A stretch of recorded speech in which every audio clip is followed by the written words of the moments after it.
estava no caminho certo, mas eu estava a caminho da morte, sem eu saber. E eu não fui advertido por ninguém. Então, da minha forma de viver, eu estava vivendo e estava fazendo as coisas corretas.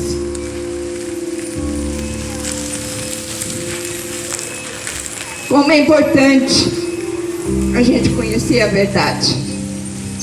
João, capítulo 8, versículo 32. E conhecereis a verdade, e a verdade vos libertará. Esta é a grande verdade. O que eu via na igreja católica, eu achava que tudo estava certo. Imagens. Mas o que diz a palavra de Deus na Bíblia? Isaías 44, versículo 9. Me perdoe, Senhor. Perdoe que eu dou. E diz Isaías 44, versículo 9. Todos os artifícios de imagens, de escrituras, são vaidade. E as suas coisas mais desejáveis são de nenhum préstimo. E suas mesmas testemunhas nada veem, nem entendem, para que eles sejam confundidos. Esta é a palavra de Deus, onde não me foi ensinada enquanto eu estava na igreja. Isaías 44, versículo 15. Então servirão ao homem para queimar, com isso se aquieta. E goze o pão, também fazem um Deus, e se prostra diante dele. Fabricam uma imagem de escultura e se ajoelha diante delas. Era o que eu estava fazendo. Me ajoelhava diante das imagens, orava, pedindo que eu estava sendo atendido. Mais uma vez eu estava sendo enganado. Isaías 44, 17. Então o resto faz um Deus, uma imagem de escultura, ajoelha-se diante dela e se inclina, e ora e diz: livra-me, portanto tu és o meu Deus. Era isso que eu estava fazendo. Acredito eu que ainda muita gente está pensando que está no caminho certo, e que Deus está ouvindo as suas orações, orando, rezando, como diz, em frente à imagem, pedindo pelo amor de Deus por uma salvação ou por uma cura. Meus irmãos, minhas irmãs, Deus não está te ouvindo, porque você está pedindo de uma forma errada. Você está pedindo para um Deus errado.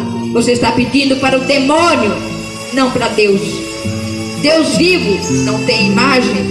Deus vivo não tem imagens de pedra, imagens de bronze, imagem de tipo algum. Deus está vivo no céu. É só você dobrar o joelho e pedir com fervor o seu pedido, que Ele vai te atender. Tudo isso eu não culpo ninguém, porque é um sistema. A gente mesmo tem que procurar a verdade, porque a verdade existe, e se você procurar, você encontra. E foi isso que aconteceu comigo. Graças a Deus, o Espírito Santo de Deus me tocou fortemente em meu coração para eu buscar a verdade.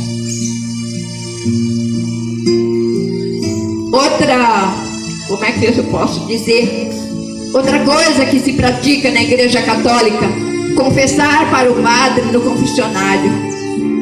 Achava que estava certo, confessando ao padre, eu achava que estava livre dos meus pecados e que Deus estava me abençoando. Eu estava mais uma vez redondamente enganado, porque na Bíblia diz, na 1 João capítulo 1, versículo 9: se confessarmos os nossos pecados, Ele é fiel e justo. Ele quem? Deus, para nos perdoar os pecados e nos purificar de toda injustiça. Em nenhum momento a Bíblia diz que era para confessar por um padre, por um homem como nós. E no 1 João capítulo 2, versículo 1, a palavra de Deus diz: Meus filhinhos, estas coisas vos escrevo para que não pequeis. E se alguém pecar, temos ainda um advogado para com o Pai, Jesus Cristo e Jesus, o justo. Olha como que Deus ainda é maravilhoso e misericordioso. Além da gente dar, Ele dá a oportunidade da gente pedir perdão, dele nos perdoar, ainda Ele nos fornece um advogado. Glória a Deus. Que ainda nos conduz ao caminho certo. E se a gente estiver conduzindo ao caminho errado, Ele vai nos avisar. Nada disso foi me dito, mesmo com a Bíblia na Igreja Católica. 1 João capítulo 2, versículo 2. E Ele é a apropriação pelos nossos pecados, e não somente pelos nossos, mas também pelos de todo o mundo.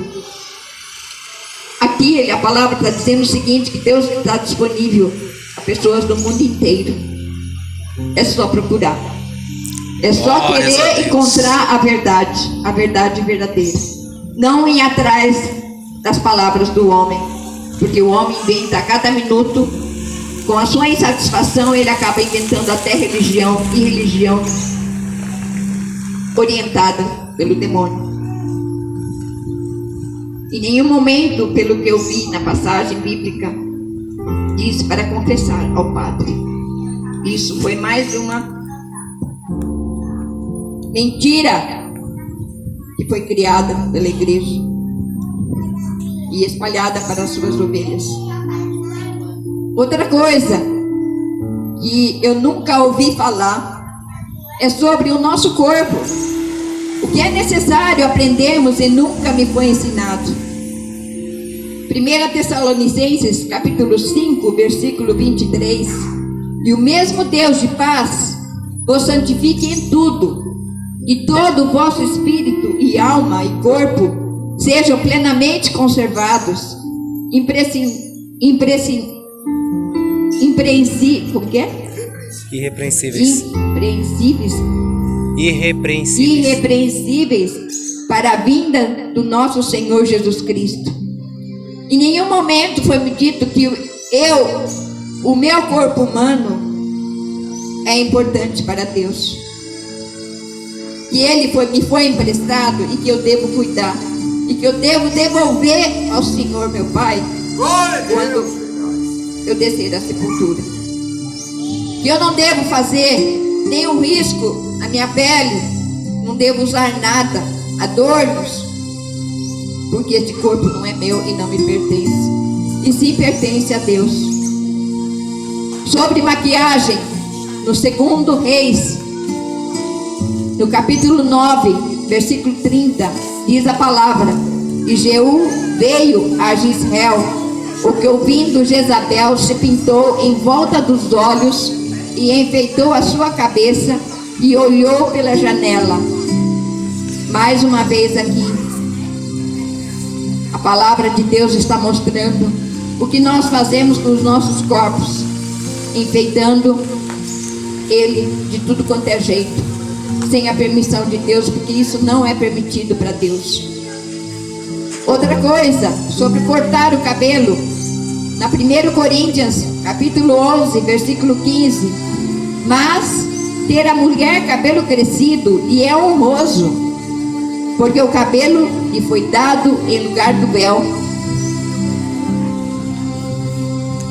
E isso não foi me ensinado também.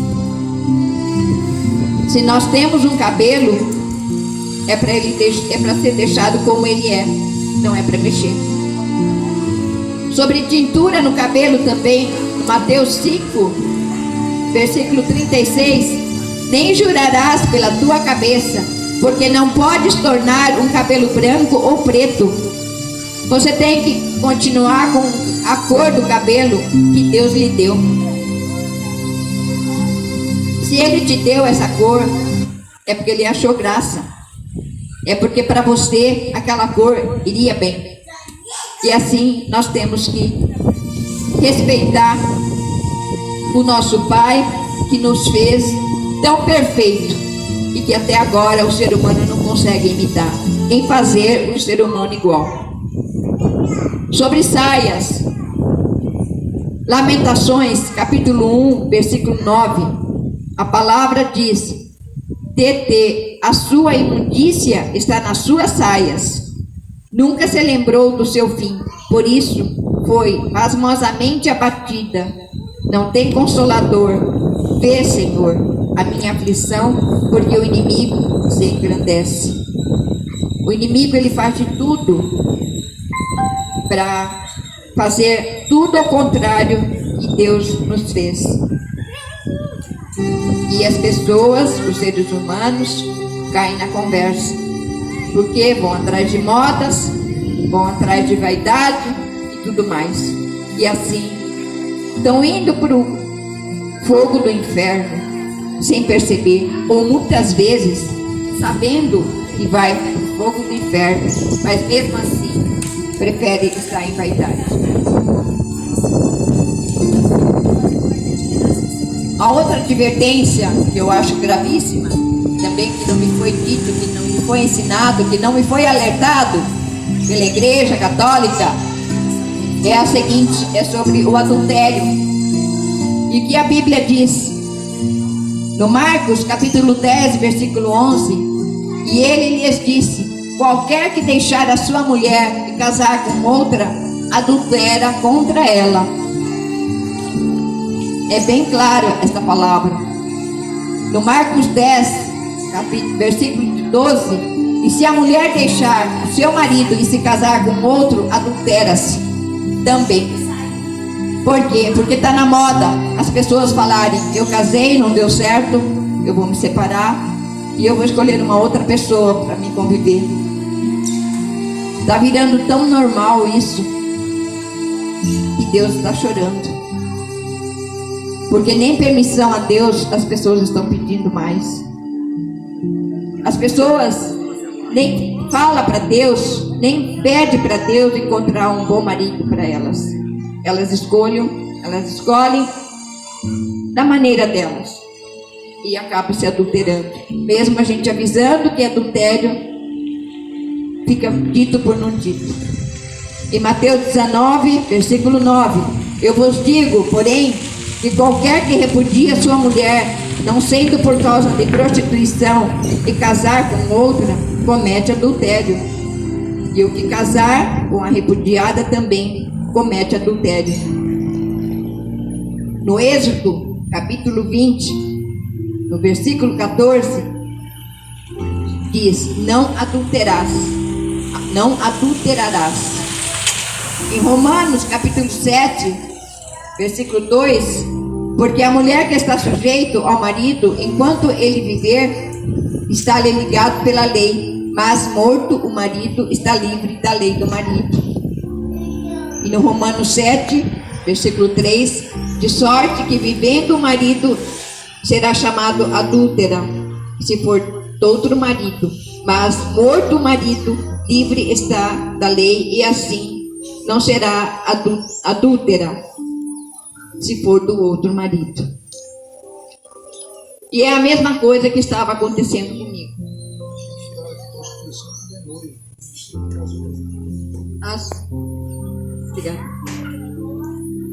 E eu mesma estava em adultério e eu não estava sabendo. Eu tinha me casado com uma pessoa divorciada, mas a primeira mulher dele estava viva. Mas chegou num certo período da minha vida que eu achei melhor separar. Do mais, ser mais, ser menos. Eu também não sei dizer por quê. Eu achava que tinha que separar, que não era mais a minha vida. E eu realmente me divorciei. Depois de divorciado é que eu fui saber na Bíblia que realmente eu estava cometendo adultério. E depois eu agradeci muito ao Espírito Santo de Deus. Eu acho que quem estava me incomodando, mais uma vez, para eu voltar ao caminho do Senhor, era o Espírito Santo de Deus. Eu acho que a gente tem que estar atenta quando vem um aviso na nossa mente, ou quando o nosso coração é tocado por um recado, a gente tem que levar a sério, porque alguma coisa Deus está querendo nos avisar. Outra coisa, hoje em dia as pessoas, os adolescentes, estão dizendo: eu vou ficar com a pessoa.